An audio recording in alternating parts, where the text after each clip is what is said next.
what they need, and also it's a practical matter as well. It sure is. Let's bring in Senator Shaheen now, a Democrat from New Hampshire, ahead of President Obama's speech today on energy.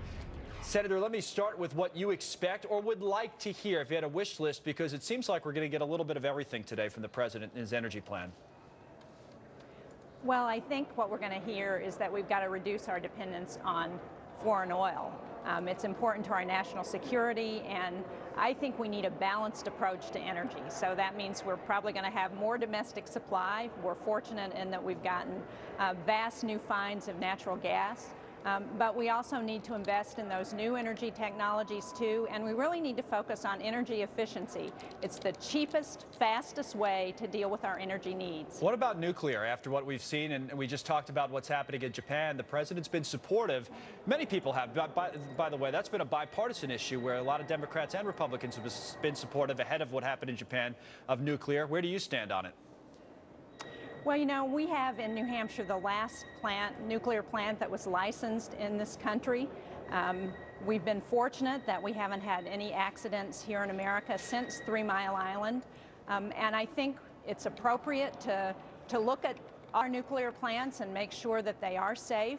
And I think that nuclear energy will continue to be part of our energy mix. It's important as we address dealing with climate and the environment. So you're in favor of it as well. So, you know, we're having this discussion, Senator, as we seem to always have it when we talk about energy, when prices are up a lot. I mean, the oil price, we just showed it a moment ago. Today it's around $104 a barrel, but up a couple more dollars than that with the Libyan crisis and the Middle East crisis. You've been a big voice in the Senate against what you see as speculation. You've come out and said we don't want to defund the CFTC, the Commodities Futures Trading Commission now. Need to fight these Wall Street speculators. You really believe that's the sole force behind it? That's what's driving up the price?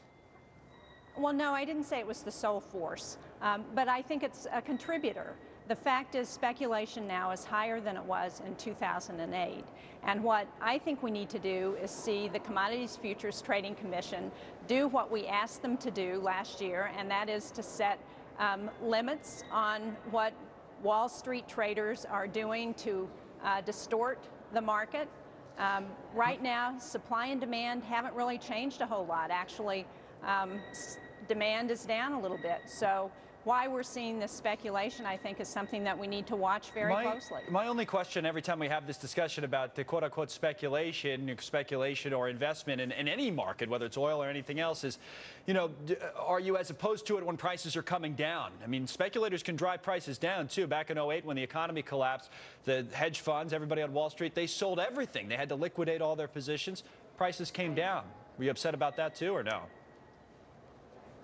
Look, what we need to do is to monitor speculation and make sure it doesn't get out of control. It's one of the things that contributes to high prices in the oil and gas industry, and so we need to look at that. It's not the only thing, and we need to also look at supply and demand, and that's why it's important for the president today to talk about how we're going to address our dependence on foreign oil. In New Hampshire, we have over 50% of our homes that are heated with oil, so prices are a big issue for us, and we need to provide alternatives for our energy use. All right, Senator, thank you. We'll talk to you again soon. Senator Shaheen joining us from Capitol Hill today. By the way, the Republican side of this energy debate